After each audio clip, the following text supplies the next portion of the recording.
Hey guys, it's Omar, and today I want to show you. I'm going to start doing. I just want to run through. I want to do a refresh of SQL. I want to revisit SQL because it's really relevant for Mod 3. And so when I started doing Mod 3, I decided to do like a little bit of a deep dive into SQL. And I found a really good book that I really like. It's called Querying Data with Transact SQL by Itzik Ben-Gan. Transact SQL is a dialect of SQL that's proprietary to Microsoft, and it's what's used typically in like SQL Server and like that stack, the Microsoft world. And the book itself, it's a great book, by the way. I highly recommend it because it really takes you through like the foundational concepts and like takes its time and really lays out the whole story of SQL and what it is and like in a methodical way. um and it's the book itself and many other places that say that like there's like core SQL, which is like a language that is set by this the a like American National Standards something, and like ISO, so it's like a standardized querying language. There's like a standard SQL standard out there, right? But then there's different implementations of it. And apparently the implementations vary by very, very little. Like there's slight changes, but like the core SQL syntax is pretty much the same, whether you're dealing with Transact SQL or Postgres or MySQL or SQLite, as we will be doing. There's some, every now and then you're going to run into minor syntactical issues, but the core like language is the same. Um, so more importantly, so the one thing that I really from the book that kind of really helped me, cement a framework in my head for how SQL works is this idea that like if you look at okay, there's two things to SQL. There is the how you write this is how you write SQL and how the database runs it. And there's a different sequence for both. If you see on the right side of my screen, over here, this is the order in which you write SQL statements, right? So first you write the select clause, you select the columns that you want to return, then you specify what tables you want to get those columns from, then you add any conditions, where the column meets X, Y, or Z condition, then you do any grouping, then you do a halving, which is where you do a second filtering on the grouped columns, and then you do the order by. That's the order that you write the query in.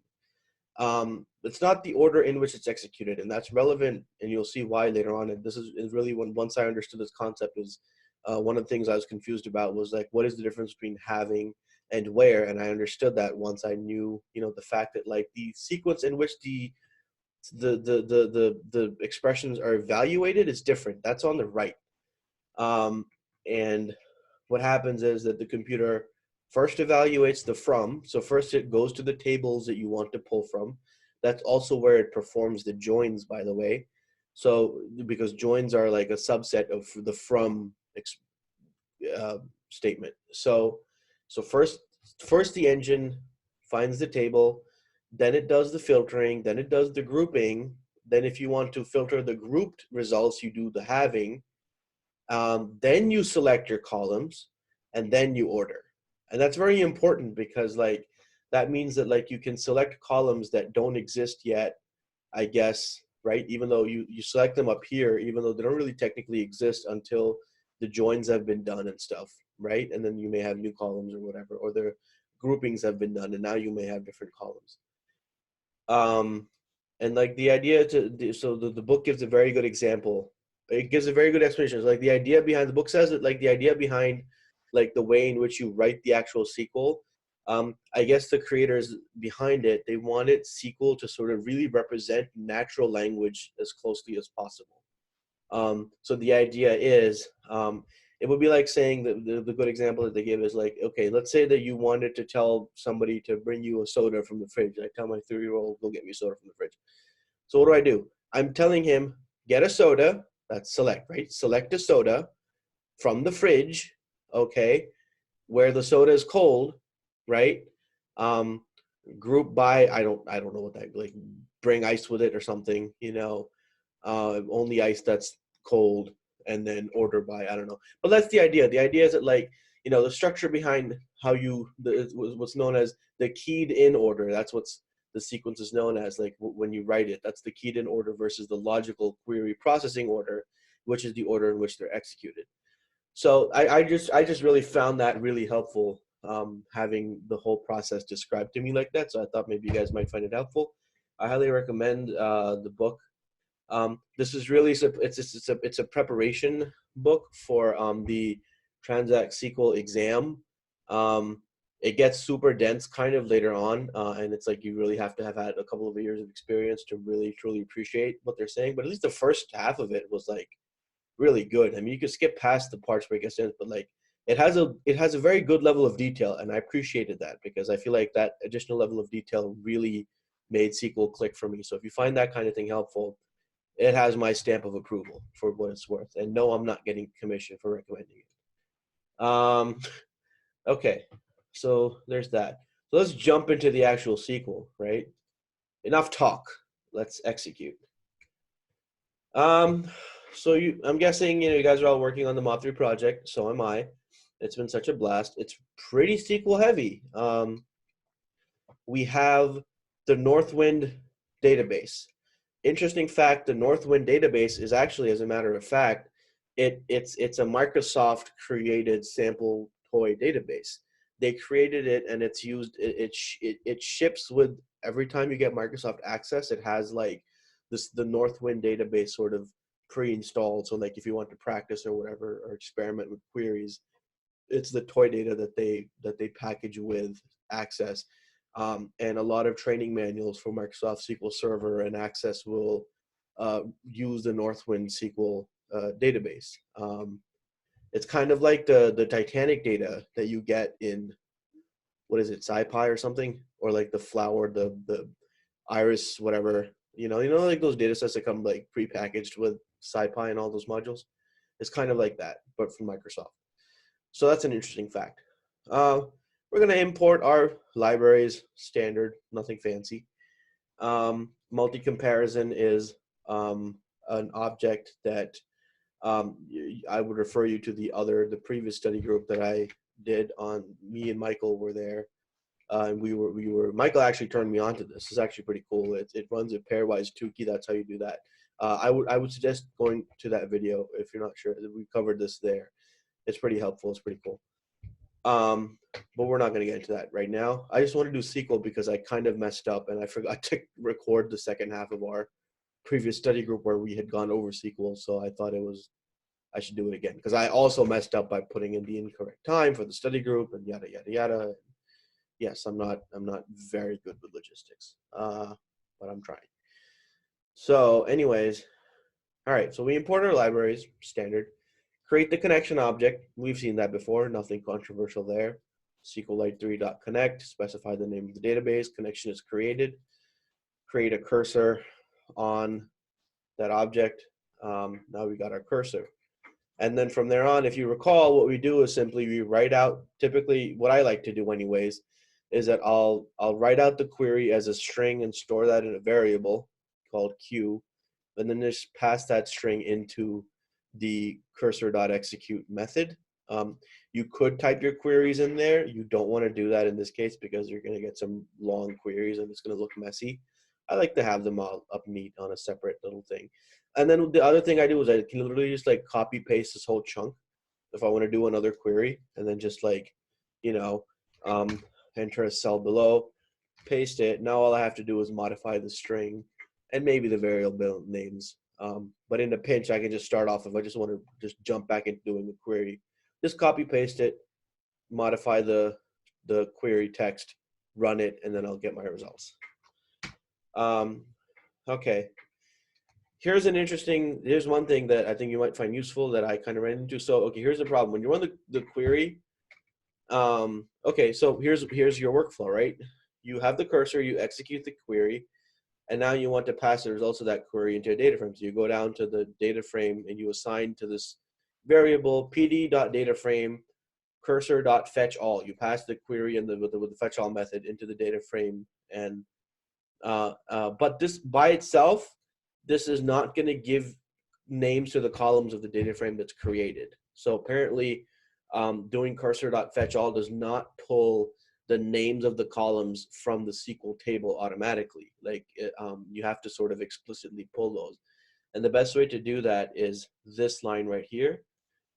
Basically, we're creating a list using a list comprehension. We're going to cycle through, we're going to slice out the first element for each tuple in the cursor.description collection. What's happening there is that apparently the cursor object, it has an attribute, which is basically a list of tuples. And the tuple, like the first element of each tuple is the name of the column.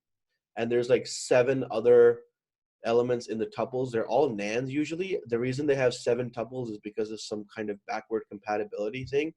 But for whatever weird reason, it's like sort of like a second level iteration. You have to sort of first iterate through each item in the cursor.description collection and then slice out the first item from that tuple that you pull.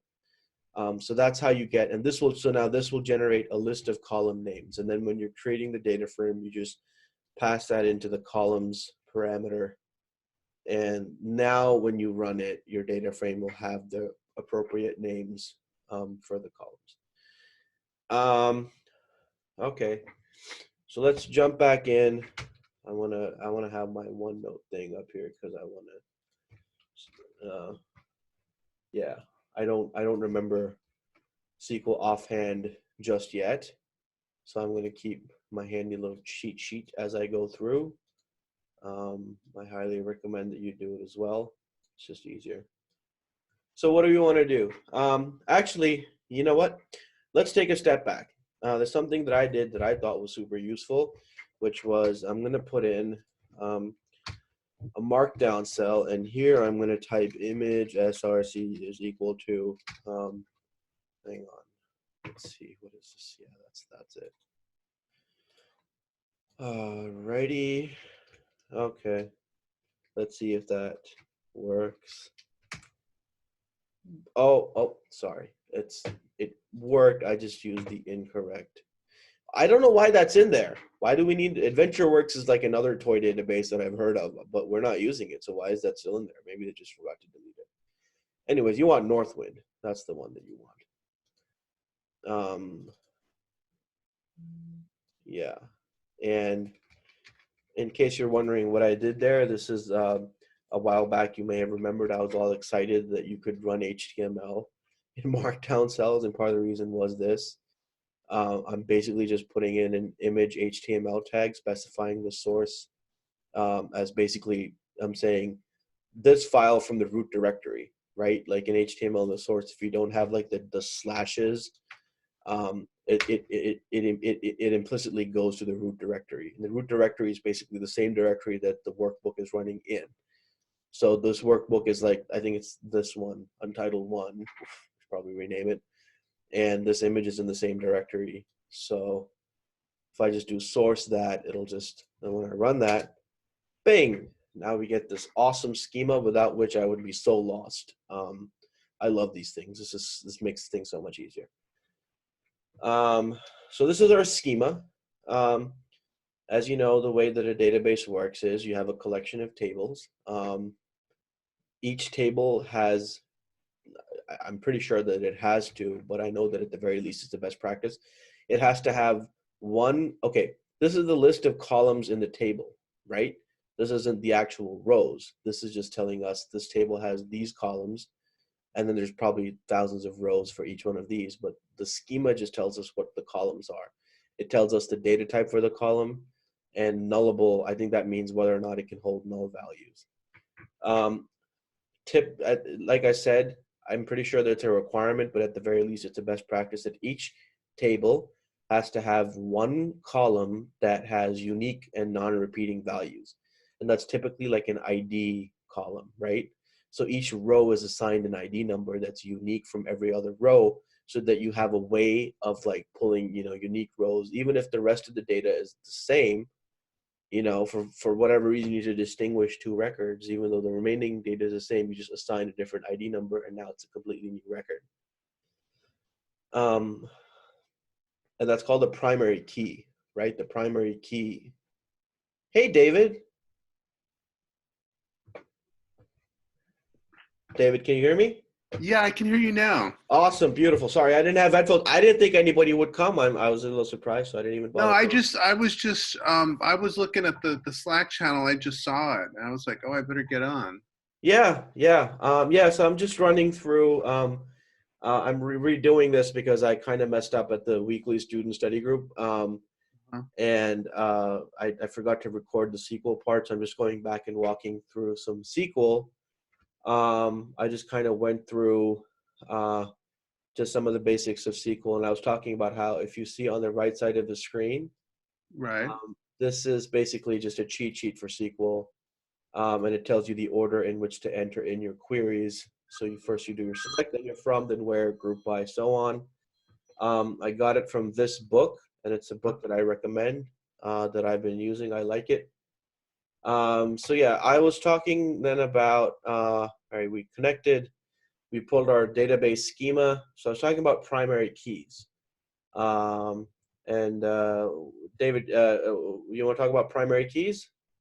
but right, the primary keys is the one with the yellow key to the left, right? Yep. And what does Okay. it do? Well, that's your main index. It's the primary key. I was just talking about how the primary key, it's the column that contains unique non-repeating values that sort of uniquely identify each row in the table. And the Okay. function is to sort of, it's the unique identifier for each row, so that even if the rest of the row has the same data, for whatever reason, if you want to recreate a record, you assign another. So it's the unique sort of identifying thing. And then the other function that the primary key serves is that in another table, the primary key can serve as a foreign key. So what that means is that um, in this table, the order ID is the primary key. That means that there can only be one order ID. The order ID values can never repeat. However, in the order detail table, you can have the same order ID occurring more than once. But just the key tells you that, well, it's a unique key in this table. So that's your way of tying those two together. So you can sort of, if you wanted to get more information on that order ID, you can like do that's where you would do the join and you would pull in from the order table. So let's dive right into the writing of queries. What do you say? Yeah. Okay. Can you make your screen a little larger? Really? Larger than this? Well, no, I can see it now, but I for think the it's, well, the schema was a little yeah, that small. that is hard to see on your screen. Yeah, well, the schema is, I think that's just a graphic. Okay. Because Well, yeah, I pulled it into the Jupyter notebook itself, and that's about as big as it'll make it. But the okay. text I tried to make, I think the actual cell should be pretty legible. Is it Right. hot? No, that's fine. That's perfectly fine. It's hot on your end too, eh? I'm in New York, Yeah, I'm in Texas, but and we're like 60 degrees. You can't oh, turn the heat off in the building, so oh yeah, yeah. I'm having a different issue where my wife insists that we keep the heat up, so I have to suffer through in the heat. oh gee. That's my landlord. Okay. So let's write the query. The first thing we're going to do is we write select. And now we're going to specify the columns that we want to select. Well, let's go back and let's see, well, what should our query be? What do we want to pull from? What information would we like to pull from the database? Well, I mean, Um, product's always pretty interesting. So Products. Okay. All right. So for or the order first, whatever you want. well, for the first hypothesis, it wants, what was the first hypothesis? Have you started on the project at all? I did, but I didn't work on the first one. I just created something out of the blue. Yeah. Um, okay. Uh, well, let's see. What I tried to do was All right. I tried to create some hypothesis with regions. Yeah, that's what I was thinking too. That's actually going to be my next one. I'm going to start exploring regions. I was looking at stuff with employees, but that was Okay. next on my list of things to do as well. Let me now try by regions. That was my next idea. I'll tell you what, let's start simple. Let's just pull something and see what's going on. So let's select all the columns from the order detail table. Okay. Um, Now, to select all the columns, do you remember what you do? It's an asterisk, It right? is an asterisk. Now, apparently, that's not best practice. And generally, the rule of thumb is to avoid using the asterisk, and only like you should always be specifying very narrowly the specific columns that you want. But it doesn't matter. We're just trying to get going here. So Okay. select star. What's the next thing we're gonna do? Um, from From um, the order details. order detail. That's misspelled it. Okay, and we can also alias that as OD, so we Right. don't have to keep typing it. Select star from order detail as OD. Should we do anything else right now? Any grouping? No, let's just run that and see what happens. Okay, um, and we're gonna do, okay, that pulled us that table. So what do we have? We have the ID, the unique identifier for each order detail record, the order ID, right? Because each order can have multiple order details associated with it. The product ID, which is, and the reason why they split that up is because an order can have more than one product sold in it, right? Right. But it would be hard to list multiple products on the same row in the order table. So really, what order detail is an intermediary table where you can have the order ID occurs more than once, and for each time it's a different product. So order number 10248 had product number 11, 12 units sold at this price, product 42, 10 units sold at this price, and so on, and that completes 10248. And if it's interesting that the ID for the order details records, the unique identifier, they've made that as order number / product ID. So that's the unique identifier for this table. Okay. So that's the point of that. Now, the first hypothesis that they wanted us to tackle was, if I remember correctly, it was, does discount have an impact on the quantity of a product ordered, right? Right. Um, this column here is listing the discount that's applied on this given product. Let's see. Well, there's a discount of 3% applied in this one. There's 2 items bought, and there's a 3% discount. So well, let's see. How would we go about tackling our question? So what we want to do is, well, we want to understand if there's a correlation between the quantity column and the discount column. So we want to pull those out as separate ones. How would we do that? Let's modify our query. So let's do select quantity and Discount. discount from order as OD. And now that just gives us those two, right? So easy enough. We could have done this in pandas. Um, I like doing it in SQL, and I think SQL is faster as well. And as Jeff pointed out when we were talking about this, in a production environment, in a real world environment, you're going to have massive amounts of data. And the speed difference doesn't really make much of a difference when we're doing this, but when we're dealing with like real world data sets that are massive, SQL will be much faster than trying to manipulate it in pandas. I think that's a whole subject unto itself. Like, I think some operations are faster in pandas and some are faster in SQL, but I think overall the balance lies towards SQL. So you really want to do a lot of SQL. Besides, I find SQL to be easier. Um, okay, so let's see. We have quantity and discount, and we want to see if there's a relationship between the two. They also said, well, at what level of discount do you see a noticeable impact on the quantities bought? So let's see how many different levels of discount are there, and how do you suppose we would do that? Well, that you're going to do in pandas. Yeah, we could do it Panda. So we have a DF master data frame. What would we do? So DF master, open square bracket, quotation, and what was the name? And discount. Discount. You got it. Right. Close quotation, and then dot value count. Beautiful. Okay. Do I have to assign that to a variable, or does that just show up? Okay, there we go. All right. So what are we looking at? Well, we're looking at there are 1,317 observations that didn't get a discount. Yeah. And And 185, they got a 5% discount. and then 173 for 10%, 161 for Right. 20.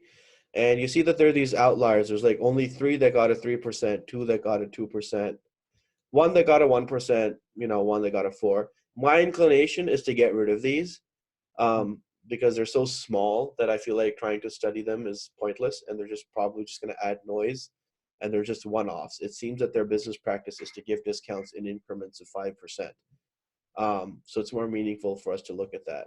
So that one thing to be mindful of was, we would just want to take that out. Right. And It's a total of 8, so yeah, it's not gonna bring our thing down by too much. So now let's see. We want to compare whether or not discount has an effect on quantity. So now, what's the next step? Do you think? What do you think we should do? well, Well, let's think about it like this. What do you think our control and our experimental populations would be? um, well, our control is going to be the I have an idea. Let's step back even further. Let's state our null and alternative hypotheses. null is going to be there is no difference um, There is in no difference in quantity in quantity when a discount is given. when a discount is given. Okay. Um, No. no, that's right. But I'm wondering, um, quantity. How do we measure that? There is no there is no increase in quantity when a discount is given. I think that's what the Right. hypothesis. So that would be the mean quantity. Well, you're right. You're going to have to get a mean eventually. Right. Oh well, because we're just gonna pass in samples. Okay, so that's the null, and then the alternative would be that applying a discount results in higher quantities ordered. Okay, so now that we have that, what is the control population against which we will compare, the experimental population to see whether or not, discounts have an effect on quantity? Mm-hmm. Our, yeah, I don't know. Do, do, do, do, I do. give. I don't know. All right. Okay. So, okay. The control population would be all orders where no discount was applied. That's what I did. I don't know. Maybe I'm wrong, but the way that's what my thinking was. Right. That, The bulk of the I see what you're saying. The bulk of the orders are a 0 point where no discount was given, and yeah, you're going to contrast that with the orders discount where they're. no discount. Yep, and it's more so just because it's not so much a function of the fact that most of them had no discount. It's more because, I mean, look, what we're trying to figure out is, when we apply a discount, do we get a higher order number of, do we get a higher quantity? And what are we going to compare that to? We're going to compare that with situations. Well, let's look at the situation where we didn't give them any discount. What was the quantity there versus when we did give them a discount? What were the quantities there, right? And what we're trying to measure is if there's a difference between those two levels. So the control is no discounts applied, and then we change the variable, right, to discount applied, and measure if there's any effect between those two. All right. So let's see. We have that. So now, how would we go about preparing our? So let's pull our control population. How would we do that? The control the control population is going to be um, the well, you're going to create a series with your DF master discount equals 0.00. Right. So you're saying that we're going to filter the DF master data frame. Well, let's create a new data frame called DF no orders, Right. and we're going to say that that data frame is basically the DF master data frame filtered such that, oh, what did I do here? Why is it like that? Oh, I see why. Never mind. I'm sorry. I am in a markdown cell. Oh, Okay. Where the DF master and the discount column, right, right, is equal to 0. right. Seems right. And that should give us our, Well, it's 0.00. Or, I don't think it matters. Let's oh, see. I think it just implicitly converts the integer to a floating point value or whatever. What do you mean? Oh, I'm sorry. I just misspelled it. Ah, see? We have 1,317 rows, 2 columns. We have the quantity, the discount. Notice that all the discounts are 0. Also right, notice that up here when we did the value counts, we saw that like 1,317 rows had 0 discount. And that is corroborated by our slicing. So we know we're on the right track. right. All right, bonus point time. How would we do this in SQL? Huh? Oh, okay. So it's select quantity discount from order detail where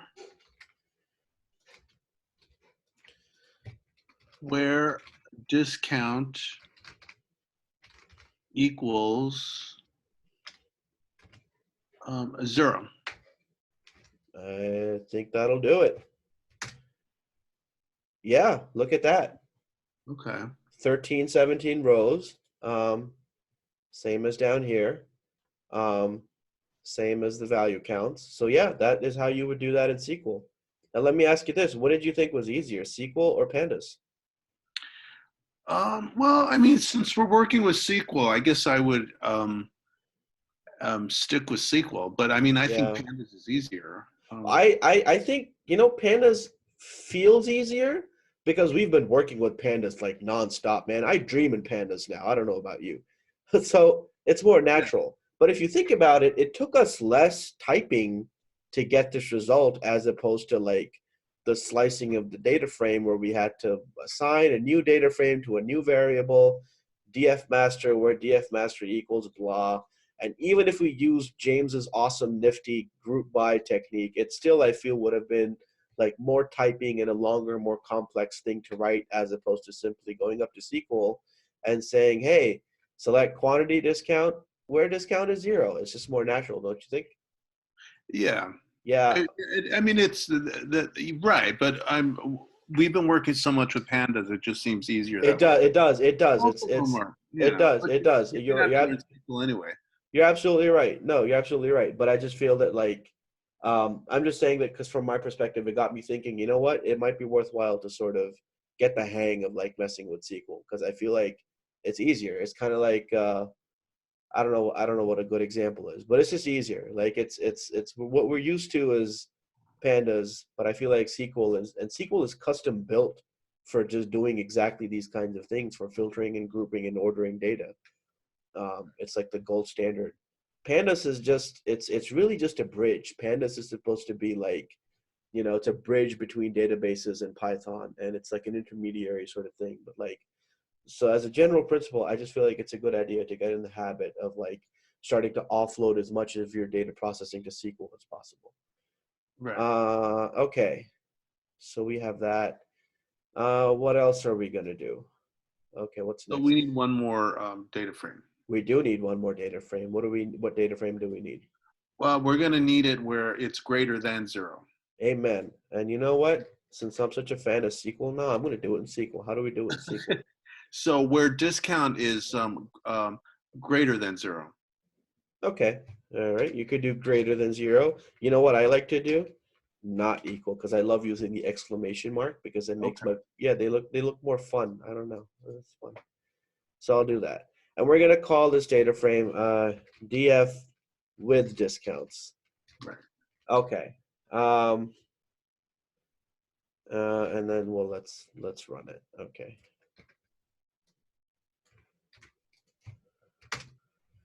All right, look at that, 838 rows, and none of them they have zero. They all have discount values specified here. So we got that. Actually, I would go a step further, and because, well, let's take a step back. What's the next step in our workflow? Is we're going to have to we're going to have to create two series, right? Yep, yep. Is that right? Yeah, that's what I was getting at because we didn't do that. So let's do here and then just slice that further by, no, quantity. That's what we want, right? Right. Because why? Because that's our control. Yep, and that's the sample that we want to compare. Those are the samples that we want to compare. Right. What are the quantities in one, and are those quantities higher in the second one, because the second one is where we apply discounts. Right. Okay. Display no orders. Okay, so now that's a series. Just to be safe, I just want to test one thing. It is a series. Yeah, it's a series. Yeah, it's a series. Okay. Alrighty. And what is next?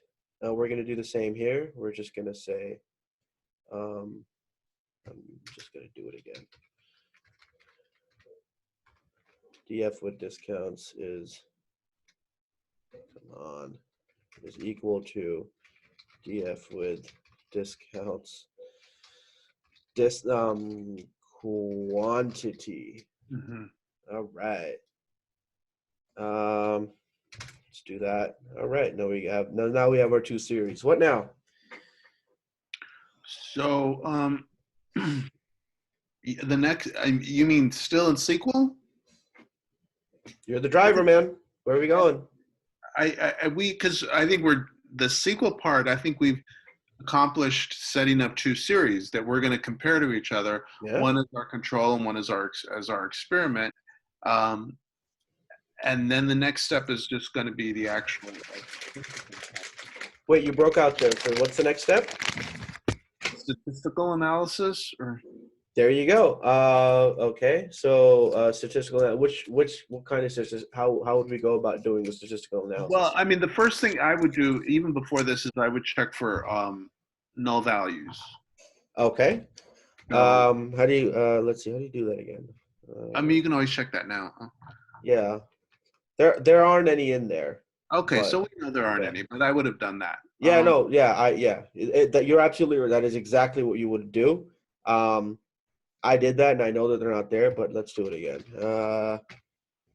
How do you do? What is that? Count NA? What's the method? Dot is NA. Is NA, and we sum this, right? Right. And then just print it. 0. 0. Good. Let's do the same for. With no discount. Yeah. Uh-oh. Oh, it's not defined, eh? Oh, no orders. Oh, why did I call it no orders? It's late. Okay. 0 again. Okay. All right, cool. So statistics. Well, no, the first thing we got to check, because we're dealing with two series, so it's a 2-sample t-test. Is it? And one of the first assumptions that we have to test for is outliers, no significant outliers. Yep. All right. So I think what I'm going to do, because I have to head out, Okay. and also I don't want to do the whole thing, but because also, well, me and Michael kind of did some of this in the other study group. I only did this because we took a break and I forgot to record when we came back, so I'm basically trying to do a makeup. But so the statistical part of it, just as a general roadmap, right? The idea is you have two populations. You want to see if one could have come from the other as a result of random chance, or if there's a statistically significant difference between them. In order to do that, you have to select the appropriate test, which can be either the 2-sample t-test or a Welch's t-test, or you could run a Mann-Whitney, or you could do any number of things. And that's the trick now. Is now from here on out, what you're going to do is you're going to select the test to run, and which test you select depends on whether or not you meet the assumptions for the test. My understanding, and again, I don't. Another reason I really don't want to go too deep into the statistics is because I'm not confident enough to like pontificate on it. Um, but like you said, so like you have the t-test. You know, you look at what the assumptions are. The ideal thing to do is use a t-test, but in order to use that, you have to meet the assumptions. And if you don't meet the assumptions, then you move on to a Welch's. If you don't meet the assumptions for that, you move on to the non-parametric, and so on. So generally from here on out, that's really what we're going to be doing is we're going to take the two samples. We're going to test our assumptions, see if they're normal, see what their variances are, and then decide what test to use, pass them into the method, get a p-value, interpret that p-value, and then reject or affirm the null hypothesis on the basis of that p-value. Yes. That sounds like an action plan. Yeah. All right, cool. And Yeah, if you meet again on SQL, just let me know. what happened? If you want to meet again on SQL, let me Oh know. yeah. Because there's actually a lot you can do with it. Oh, I love SQL. Have you used SQL a lot? No, this is like the first, I mean, other than the prior exercises, I really, Yeah. I've never worked with it. So Yeah, I've always wanted to work with SQL, but I tried to convince some of my bosses back in the day to let me use SQL, but they were like, "No, I don't know. It's scary. Stick to Excel." So, so I never got the chance, and I'm really excited to be working with SQL. I think it's fun. Um, but yeah, it's fun to experiment with. Again, I recommend this book. It's a little dense, but there's a lot of material on the internet on SQL. And then, practice makes perfect when it comes to SQL. And this project will give you plenty of opportunity to experiment with SQL. Look at that database. It's massive. It's convoluted. There's so much you could be doing, all the joins, the products, and the regions, and all that. So Right. yeah,